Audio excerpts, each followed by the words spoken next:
anaitwa DJ Su, playlist ya pili ya Sound of the City ameikamilisha na ngoma ya kwa washikaji inaitwa Gosi wa Kaya.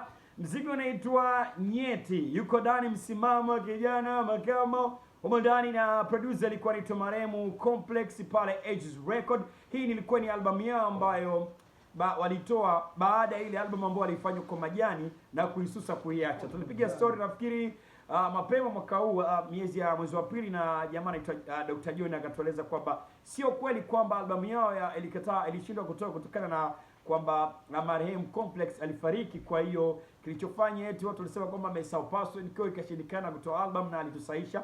Walifanya albamu nzima kwa producer P Funk Majani, lakini ile album haikufanikiwa kutoka na wakaiacha, wakaenda pale Ages Record wake Complex na kuenda kurekodi album nyingine kabisa ambayo ilikuwa na mikwaju. Sasa leo ni asubuhi nimekutana na DM moja kubwa sana kutoka kwa mshikaji ambaye anaunda kundi la Wagosi wa Kaya, namzungumzia Mgosi Mkoloni. Baada ya mwaka 2015 kutoa ngoma yeye pamoja na DJ Jobless, mzigo unaitwa Reporter Matata, lakini pia mwaka huu amekuja tena na albamu yake inaitwa Pato la Taifa, si ndio? Inaitwa Pato la Taifa. Sasa ili kuipata album ambayo vitu vingi anavizungumza kwa mujibu wake, bana unaweza kufanya malipo kupitia namba ambayo nakutajia 0754 810589. Jina toka Frediki Maliki, na baada ya kulipia tuma ujumbe kwenye WhatsApp namba 07196901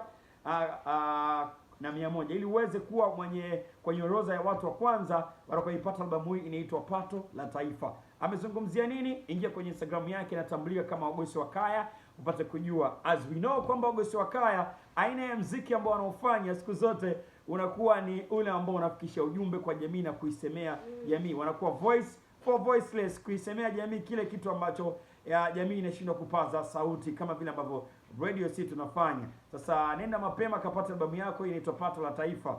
Pato la Taifa limefanyaje?